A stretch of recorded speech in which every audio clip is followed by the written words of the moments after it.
ce livre, elle est double en fait. Elle est très simple. C'est d'une part raconter de l'intérieur ce que c'est concrètement de se trouver face à une phrase ou face à un paragraphe que j'arrive pas vraiment à traduire. Et d'autre part, de donner envie de découvrir certains auteurs pas spécialement connus.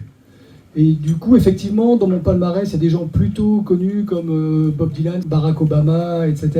Mais il y a des auteurs beaucoup moins connus comme Zachary Schomburg, comme Tom Drury, comme Rabbi El-Hamedine, il y en a beaucoup d'autres, que je trouve exceptionnels et qui sont inconnus. Donc voilà, c'est un peu le...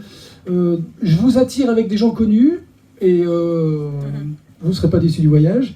Mais je vous invite à découvrir ceux-là qui sont tout à fait en librairie, hein, c'est pas non plus de l'édition totalement confidentielle, mais pour des raisons indépendantes de la qualité de leur travail, on les voit, ils sont moins visibles et c'est dommage. J'ai vraiment voulu inviter le lecteur à apprécier le côté ludique de l'affaire, c'est-à-dire c'est quand même vraiment marrant et génial de découvrir des auteurs qu'on ne connaît pas et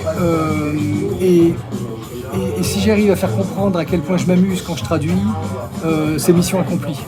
Donc la forme, il s'agissait non pas de faire juste un catalogue avec tous ces auteurs, mais de les regrouper par thématique. Donc si tu t'intéresses par exemple aux auteurs qui ont un lien avec la musique, ou avec le cinéma, ou les auteurs beatniks, ou les auteurs de polar par exemple, tu peux aller directement dans la partie qui t'intéresse. Donc ça j'aimais bien le côté où on ne lit pas spécialement dans l'ordre. Il y a une liste des auteurs et peut-être que le lecteur A va aller vers l'auteur qu'il connaît pour aller chercher tout de suite, ou alors va se dire « Ah non mais moi j'aime vraiment le roman policier, donc je vais voir ce qu'il a à me raconter en roman policier ».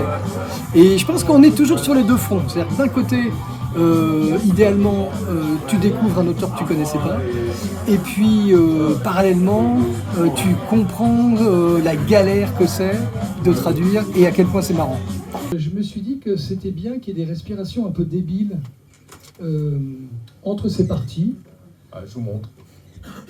Et, on a des intermezzos, voilà, c'est ça. C'est un cadre avec 3 phrases.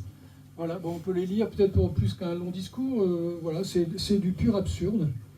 Au traducteur, le plus actuel des grands cafés et brasseries du célèbre boulevard, boire et manger. Au traducteur qui chante et bavarde. Telle est la devise du café. Deux traducteurs ne feront pas, ou deux traductrices ne feront pas la même traduction. Donc la différence qu'on entend, c'est la personnalité et la culture et la curiosité et l'approche et la méthode de celui qui s'est collé ou celle qui s'est collée à la traduction. Donc la différence, c'est le côté subjectif complètement inhérent à chaque traducteur.